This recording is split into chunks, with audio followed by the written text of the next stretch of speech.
कांग्रेस के संगठन सृजन अभियान का आगाज हो गया है। एआईसीसी की जनरल सेक्रेटरी सारिका सिंह इस मौके पर मेहमान खुसूसी के शक्ल में मौजूद रहीं और मीडिया से बातचीत में उन्होंने बताया कि इस मुहिम के जरिए पार्टी जिला, तहसील और ब्लॉक सतह पर नई कमेटियों को तश्कील करेगी और किसी भी सतह पर पार्टी का हर कारकुन किसी भी पोस्ट के लिए नॉमिनेट कर सकता है, नॉमिनेशन भर सकता है। और इस मुहिम का मकसद ज़्यादा से ज़्यादा लोगों को ऑर्गेनाइजेशन से जोड़ना है और मजबूत टीम तैयार करना है। सारिका सिंह अगले 6 दिन तक रियासी के कई इलाकों का दौरा करेंगी, मकामी लोगों और कारकुनों से मुलाकात भी करेंगी। तो जो मुख्य उद्देश्य संगठन सृजन का है वो यही है कि ग्रास रूट लेवल से जो कार्यकर्ता हैं कांग्रेस पार्टी के जिले में, जिनको हमेशा ये लगता है कि उनकी आवाज़ संगठन के निर्माण में होनी चाहिए या कहीं नज़रअंदाज हो रही है, तो क्योंकि हम सब जानते हैं कि कांग्रेस बहुत डेमोक्रेटिक पार्टी है और इसमें हर एक कार्यकर्ता की और हर एक व्यक्ति की आवाज़ को बहुत गंभीरता से सुना जाता है। और इसी कड़ी में क्योंकि 2025 का साल जो है कांग्रेस ने वो वैसे भी संगठन के निर्माण के लिए समर्पित किया था और इसी कड़ी में जिला स्तर पर कांग्रेस के संगठन को मजबूत करने के लिए संगठन सृजन अभियान शुरू किया गया है। इसमें मैं आपके माध्यम से ये बताना चाहती हूँ कि ये एक खुला मंच है और खुला आवेदन है। इसमें जो भी कांग्रेस विचारधारा के जो लोग हैं, जो कांग्रेस आइडियोलॉजी में भरोसा करते हैं और कांग्रेस के समर्पित कार्यकर्ता हैं, वो सभी लोग जिला अध्यक्ष पद के लिए आवेदन कर सकते हैं। आगे बढ़ेंगे। Shri Mata Vaishno Devi medical institute of excellence की एडमिशन लिस्ट को लेकर चल रहे बवाल पर सीनियर कांग्रेस के नेता हैं नम्रता शर्मा। उन्होंने न्यूज़ 18 से खास बातचीत की है। नम्रता शर्मा ने इल्जाम लगाया कि सुनील शर्मा मुद्दे का हल नहीं चाहते बल्कि जम्मू कश्मीर के लोगों को आपस में लड़वाना चाहते, जबकि ये तनाज़ा आसानी से सुलझाया जा सकता है। जम्मू कश्मीर में इस समय Shri Mata Vaishno Devi institute of medical excellence में एडमिशन लिस्ट का मुद्दा गरमाया हुआ है। Sunil Sharma leader of opposition हो या फिर मुख्यमंत्री उमर अब्दुल्ला हो, सियासी बयानबाजी भी इस समय देखने को मिल रही है। और जहां सुनील शर्मा आस्था पे बात कर रहे हैं, वहीं मुख्यमंत्री उमर अब्दुल्ला मैरिट पे बात कर रहे हैं। कांग्रेस इस पे क्या कुछ सोचती है? हमारे साथ सीनियर कांग्रेस लीडर नम्रता शर्मा है, इनसे जानते हैं। मैडम, अभी तक कांग्रेस का क्या इस पे रिएक्शन है? हम देख रहे हैं कि जगह जगह प्रोटेस्ट हो रहे हैं, आस्था की बात की जा रही है, मुख्यमंत्री मैरिट की बात कर रहे हैं, आपका क्या इस पे रिएक्शन है? देखिए, हम वसुधैव कुटुंबकम में विश्वास रखते हैं और हमारा ये विश्वास है कि भारतीय जनता पार्टी का इकलौता स्लोगन है कि काटो, तोड़ो और खुद राज करो। उनका मकसद यही है कि कैसे विभाजन की राजनीति की जाए, हिंदू मुसलमान करके वो हमेशा से अपना फायदा ढूंढते आए हैं। अगर देखा जाए तो ये विवाद उत्पन्न ही कैसे हुआ? अगर श्राइन बोर्ड के जो मेन इस वक्त इंचार्ज हैं, जो चेयरमैन हैं, अगर गवर्नर साहब हैं, तो ये विवाद उत्पन्न होना नहीं चाहिए था। स्वास्थ्य मंत्रालय उनके पास है, इसको विवाद बना के वो समाज को तोड़ना चाहते हैं, जिसके कांग्रेस पार्टी सदैव जिसकी निंदा करती है। और हमारा ये मानना है कि इस तरह की बातें करके जम्मू कश्मीर एक बहुत ही सेंसिटिव स्टेट है। यूनिवर्सिटी का एक्ट बना, फारूक अब्दुल्ला साहब की गलतियां का खामियाजा जम्मू का खास करके हिंदू छात्र भुगत रहे हैं। देखिए, अगर कोई गलती किसी से हुई थी, अभी देखिए पिछले 10 सालों से और पिछले 12 सालों से कौन यहाँ पे केंद्र के अंदर और हमारी स्टेट के अंदर यहाँ पे किसके पास सरकार है? सत्ताधारी पार्टी होके इस तरह की बातें करना और दूसरों पे बातें मारना मुझे लगता है बहुत ही गलत है। सुनील शर्मा जी को चाहिए कि बजाय इसके कि हिंदू मुस्लिम करके इस स्टेट के अंदर कुछ इस तरह की बातों को जन्म देने के, वो इसका निवारण करने की तरफ सोचें। और जहाँ के चेयरमैन खुद गवर्नर हो और वो खुद केंद्र से आते हो, केंद्र का नुमाइंदे हो, तो यहाँ इस तरह की बातें करना, और ये मुझे लगता है बिल्कुल सिर्फ एक राजनीति का विषय बना के उन्होंने रख दिया है। क्या चाहते हैं कांग्रेस? क्या चाहती है कि एडमिशन लिस्ट रद्द होनी चाहिए या नहीं होनी चाहिए? देखिए, कांग्रेस क्या चाहती है, कांग्रेस अभी कर तो नहीं पाएगी। निर्णय उनके हाथ में है कि वो क्या चाहते हैं।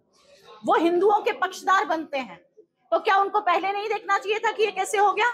तो अगर पहले नहीं देखना चाहिए था और अब देख रहे हैं, तो इसमें सियासी रंग कौन दे रहा है, उसको देखने की जरूरत है। हम तो हर समुदाय को एक समान आंखों से देखते हैं, लेकिन जो हिंदुओं के पक्षधार बनते हैं उन्होंने ऐसी घटना को होने क्यों दिया, ये सवाल उनसे पूछा जाएगा और यही सवाल हम उनसे पूछते हैं। बहुत बहुत शुक्रिया। तो नम्रता शर्मा सीनियर कांग्रेस लीडर हमारे साथ बातचीत कर रहे थे। न्यूज़ 18 नेटवर्क के लिए राहुल कपूर, रियासी। जम्मू कश्मीर कांग्रेस के वरिष्ठ उपाध्यक्ष रविंद्र शर्मा, उन्होंने श्री माता वैष्णो देवी यूनिवर्सिटी के हवाले से गैर हिंदू छात्रों के एंट्रेंस के एग्ज़ाम पास करने के बाद उनके दाखिले के मुद्दे पर उठे तनाज़े को लेकर मरकज़ी हुकूमत और एलजी इंतज़ामिया पर निशाना साधा है। एक प्रेस कॉन्फ्रेंस के दौरान मीडिया से बातचीत करते हुए रविंद्र शर्मा ने पार्टी के कार्यकारी अध्यक्ष रमन भल्ला और दिगर के साथ सवाल किया कि इस इदारे को पहले माइनॉरिटी स्टेटस का दर्जा क्यों नहीं दिया गया। उन्होंने कहा कि अब भाजपा इस मुद्दे पर तमाशा कर रही है।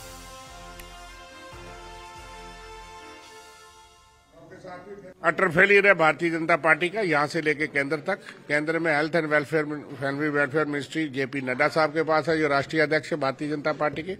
यहाँ श्राइन बोर्ड में एलजी मनोज सिन्हा और इंस्टीट्यूट की मैनेजमेंट वो सारी केंद्र के नामिनी और भारतीय जनता पार्टी के नामिनी है।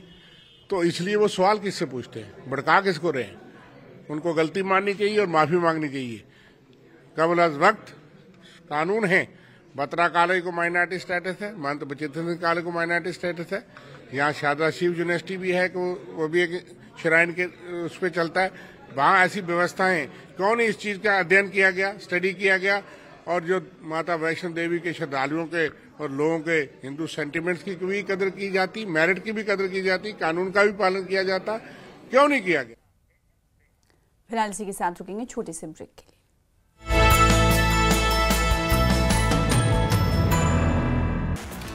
धर्मशाला के तपोवन में हिमाचल विधानसभा सत्र के पहले दिन सीएम ने विपक्ष पर हमला बोला। कहा कि स्थगन प्रस्ताव लाना विपक्ष की रूटीन पर बन गई है और तथ्यों पर बात करने के बजाय इधर उधर की हाँक रहे बीजेपी नेता।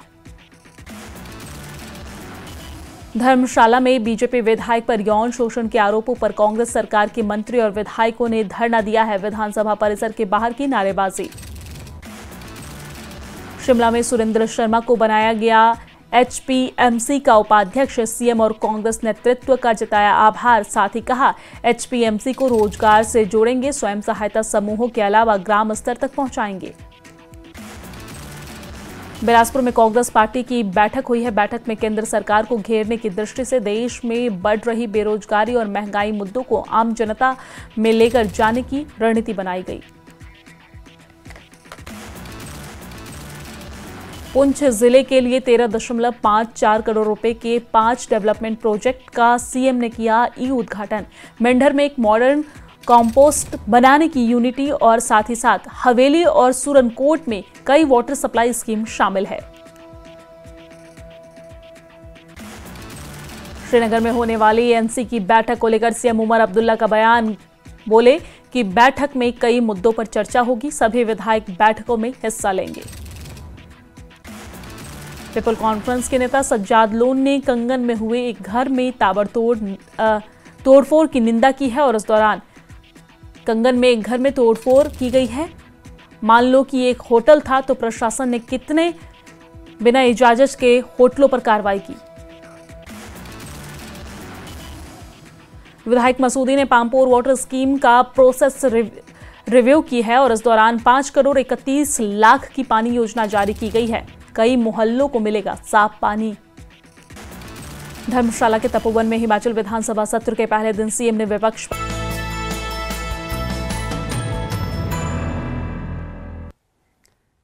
कुलगाम के आशुमजी इलाके में एक वर्कर्स कन्वेंशन से खिताब करते हुए सीनियर सीपीआई के लीडर मोहम्मद यूसुफ तारिगामी ने भारतीय जनता पार्टी पर तीखा हमला बोला। उन्होंने बीजेपी पर कम्युनल पॉलिटिक्स का इल्जाम लगाया। उन्होंने कहा कि ये नैरेटिव जम्मू कश्मीर में कभी काम नहीं करती, कम्युनल सद्भाव बना हुआ है। उन्होंने ये भी कहा कि बीजेपी आवाम के असली और ज़रूरी मुद्दों पर बात करने के बजाय उन्हें हिंदू मुस्लिम नैरेटिव में उलझाकर माइंड पॉलिटिक्स करने की कोशिश कर रही है।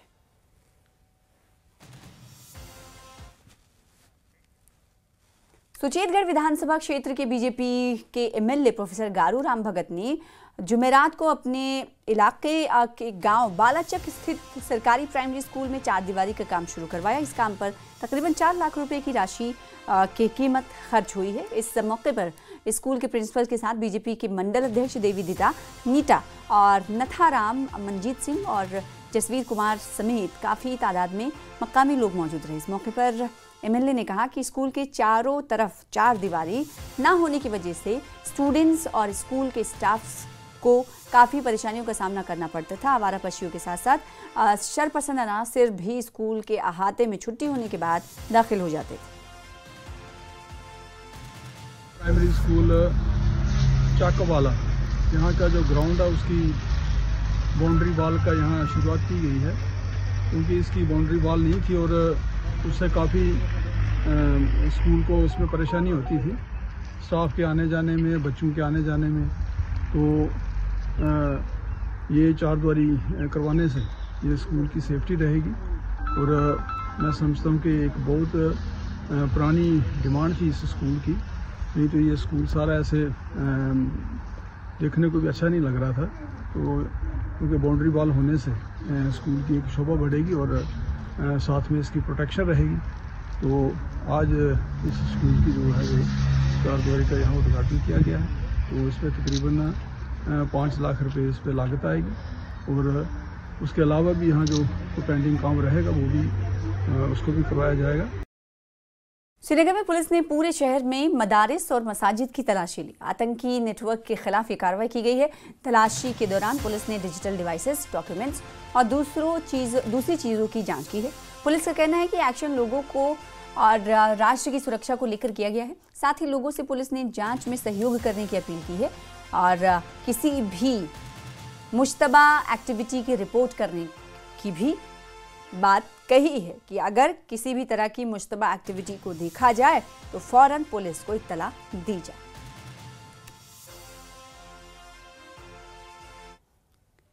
शिवसेना जम्मू कश्मीर ने बड़ी ब्रह्मणा के सिडको चौक पर एक जोरदार एहतजाजी मुजाहरा किया। एहतजाजी मुजाहरा पाकिस्तान के खिलाफ किया गया।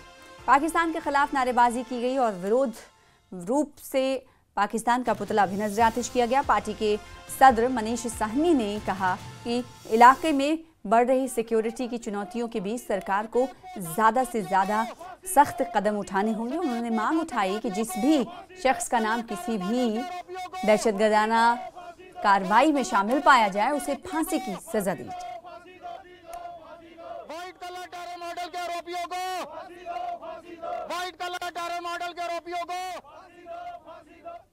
कश्मीर इकाई का आज हमने यहाँ सफेद पोस्ट आतंकवाद, जिसका दिल्ली ब्लास्ट के बाद जो है घिनौना चेहरा हम सबके सामने आया, उसके खिलाफ यहाँ पर जोरदार प्रदर्शन किया है।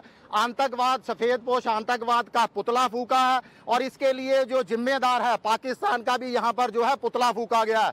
देखिए, दिल्ली ब्लास्ट के बाद आप सबको मालूम है कि सफेद पोश टेरर मॉडल का जो है वो घिनौना चेहरा जो है वो बेनकाब हुआ है, जो कि रोंगटे खड़े करने वाला और देश की आंतरिक सुरक्षा के लिए जो है गंभीर एक खतरे की घंटी है।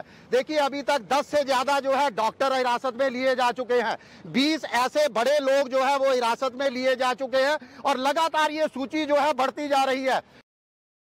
और आइन के 76 साल पूरे होने पर उधमपुर में शेर कश्मीर पुलिस अकेडमी में संविधान दिवस समारोह का आयोजन किया गया। समारोह की अध्यक्षता अकेडमी के डिप्टी डायरेक्टर एसएसपी बेनाम तोश ने की। इस कार्यक्रम में 700 से ज्यादा पुलिस अधिकारियों ने जोश के साथ हिस्सा लिया, जिन्होंने मिलकर प्रस्तावना में दिए गए मुख्य मूल्यों को बनाए रखने का वादा किया।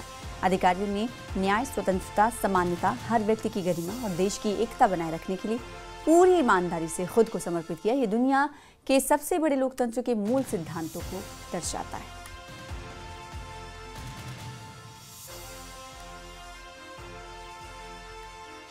श्रीनगर में नए क्रिमिनल लॉ को लेकर जागरूकता अभियान चलाया गया। शहर के अलग अलग पुलिस स्टेशन पर लोक दरबार का इनेकाद किया गया, जिसमें नए क्रिमिनल लॉ की जानकारी दी गई। नवंबर में दूसरे चरण में ये आयोजन 7 पुलिस स्टेशनों और 4 पुलिस चौकियों में किया गया है। डिस्ट्रिक्ट पुलिस श्रीनगर ने कहा कि नए क्रिमिनल कानून पर लोक दरबार हमारे लिए एक ऐसा प्लेटफॉर्म है जिससे हम उन लोगों से सीधे जुड़ सकते हैं जिनकी हम सेवा करते हैं। ये हमारी ड्यूटी है कि हम ये पक्का करें कि हर नागरिक को लगे कि उसकी बात सुनी जा रही है और उनकी शिकायतों पर फौरन अमल किया जा रहा है।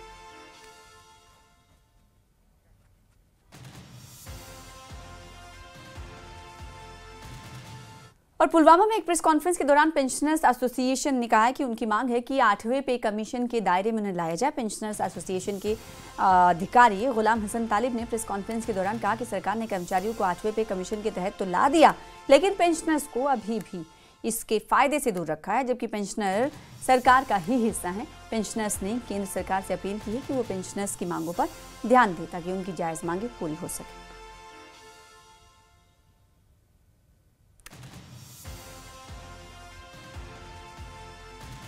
पेंशन पर टैक्स भी लगता है जिस तरह सैलरी पर लगता है, बिकॉज ये पेंशन जो है हमारी जो डेफिनेशन इसकी है जेएंड के CSR में, उसमें लिखा हुआ है पेंशन सैलरी इंक्लूड्स पेंशन, तो पेंशन उसी में शामिल होता है, तो उसी सूरत में उस पर वो टैक्स लगता है। लिहाजा जितने भी मराद इस रिपोर्ट के मुताबिक, इस कमीशन के मुताबिक जो भी सिफारिशात होंगी उसमें पेंशनर्स का पूरा ख्याल रखना चाहिए। Department of social forestry Anantnag ने NGO वेस्टून और Al Sarwat senior secondary school Anantnag के साथ मिलकर एक बड़ा प्लांटेशन ड्राइव ऑर्गेनाइज किया। ADC Anantnag doctor Sandeep Singh Bali, DFO Ghazala Abdullah, NGO के मेंबर और स्टूडेंट्स ने इस इनिशिएटिव में एक्टिवली हिस्सा लिया। इस दौरान फॉरेस्ट एरिया में एक और प्लांटेशन ड्राइव चलाया गया, जहां बड़ी संख्या में DFO गजाला अब्दुल्ला ने कहा लोगों ने शिरकत की और DFO गजाला अब्दुल्ला ने कहा कि डिपार्टमेंट ने इस साल 3 लाख पौधे लगाने का टारगेट रखा है। प्लांटेशन कैंपेन पहले से ही जारी। मैं कॉन्वेंट अलसर कॉन्वेंट में आज बैठे हैं। मिशन यही है कि जितनी भी हमारी प्लांटेशन ड्राइव है सक्सेसफुल रहे। हमारा डिपार्टमेंट ऑफ जो फॉरेस्ट्री सोशल फॉरेस्ट्री है इसमें बढ़ चढ़ के हिस्सा ले रहा है, काम कर रहा है। बट उसके अलावा एज ए सोसाइटी हमारा ये फ़र्ज़ बनता है कि इस प्लांटेशन ड्राइव को आगे ले जाना और अपने लेवल पे भी प्लांटेशन ड्राइव करनी, जो हम अपनी जो धरती है, अपनी जो प्लेनेट है, इसको ग्रीन बना सकें, इसके एनवायरनमेंट को क्लीन कर सकें, साफ़ कर सकें, जो हमारी फ्यूचर जनरेशन जो हैं उनके लिए आसानी हो। एंड मुझे लगता है कि इसमें जो सबसे ज़्यादा इम्पॉर्टेंट रोल है वो प्लांट्स प्ले करते हैं। तो इसके हवाले से आज हमने यहाँ अलसरवत स्कूल में in collaboration with Weston foundation जो NGO है उनके साथ हमने आज एक प्लांटेशन ड्राइव किक स्टार्ट किया। एक्चुअली ये हमारी ऑटम प्लांटेशन ड्राइव है, जो क्योंकि प्लांटेशन स्टार्ट हो गई हैं, it will continue up to 15 दिसंबर। तो अभी आज हमने जो प्लांटेशन स्टार्ट की, आज हम मोर देन 200 प्लांट्स लगाएंगे। अभी तो स्कूल में हमने एक किक स्टार्ट किया एंड इसके बाद हम सैंडोज में मेगा प्लांटेशन ड्राइव। टारगेट क्या है इस साल? इस साल का टारगेट हमारा 3 लाख प्लांट्स है in district Anantnag and Kulgam both. महिलाओं को मजबूत बनाने की दिशा में एक बड़ा कदम उठाते हुए उधमपुर जिले के काशीरा इलाके में SBI rural self employment training institute ने 30 दिन का खास टेलरिंग ट्रेनिंग प्रोग्राम चलाया। इस पहल में जिले भर के अलग अलग गांव की 29 खवातीन ने पूरे जोश के साथ हिस्सा लिया। खासतौर पर सामाजिक आर्थिक रूप से पिछड़े तबके की महिलाओं को आगे लाने के मकसद से ये स्किल शुरू किया गया है। स्किल डेवलपमेंट कोर्स गरीबी रेखा से नीचे रहने वाले खानदानों के लिए खास तौर पर फ़ायदेमंद रहा, जिससे उन्हें खुद कफील बनने का एक अच्छा मौका मिला है। बहुत ही ज़्यादा बेनिफिट है, इतना बेनिफिट है कि हम सभी सीख रहे हैं, सभी कर रहे हैं। ये टेलरिंग का काम है, सीमा मैम हमें सिखा रहे हैं, तो डायरेक्टर सर भी आते हैं बीच बीच में, चक्कर लगाते हैं, करते हैं, सब कुछ ठीक है चल रहा है, सारी लेडीज़ सीख रही हैं। तो हमें तो बहुत ही बेनिफिट है और हम चाहते हैं कि ज़्यादा से ज़्यादा देर तक हम सीखें। हम तो आते हैं, छोटे छोटे बच्चे हैं हमारे, घर में छोड़ के आते हैं उनको, घर जाके उनके साथ भी थोड़ा देखना पड़ता है, पढ़ रहे हैं, स्कूल जाते हैं, तो हम अपना टाइम निकालते हैं, मैम भी अपना टाइम निकालते हैं। हम सोच रहे थे कि मैम हमें और 1 महीने की ज़्यादा ट्रेनिंग दे दें तो अच्छी बात है। तो उन्होंने आए 3-4 बार। सबसे पहले तो मैं अमीर सर का शुक्रगुजार हूँ जिन्होंने हमें ये मौका दिया कि अपने घर में हम कुछ कर सकें। फिर अंकुश सर ने बहुत में हिम्मत की, उन्होंने हमें जो गेम्स के बारे में बताया। फिर राकेश सर आए, उन्होंने हमें आइस ब्रेकिंग के बारे में, मतलब किसी के साथ कैसे इंट्रोडक्शन करनी है उसके बारे में बताया। उसके बाद कल रोहित सर आए, उन्होंने हमें टावर बिल्डिंग गेम के बारे में बताया कि किस तरह से हमें अपने अंदर कॉन्फिडेंस होना चाहिए। लेकिन ये जो लेडीज़ थी ना, मैंने सोचा था पता नहीं कर पाएंगी नहीं, लेकिन इन्होंने इतना हौसला दिखाया कि हम भी खुशी से झूम उठे। तो इनको सर, इन लोगों ने देखा और सीखने की कोशिश की, बहुत अच्छा कर रही हैं। आज 25 डेज़ हो चुके हैं और आज इनके चेहरे पे इतनी रौनक है कि मुझे खुद बड़ा अच्छा लगता है कि मैं इनके जब सुबह आते हैं मॉर्निंग में तो एक खिले खिले से चेहरे, तो इनके अंदर कॉन्फिडेंस भी आया है और ये भी हुआ कि हम लोग कुछ ना कुछ सीख सकते हैं, कर सकते हैं। आज ये मतलब मैं ज़्यादा नहीं कहती, लेकिन 2 या 3 महीने के बाद ये अपना लोग बुटीक खोलने के रेडी हो गए हैं। फिलहाल इसी के साथ इस बुलेटिन में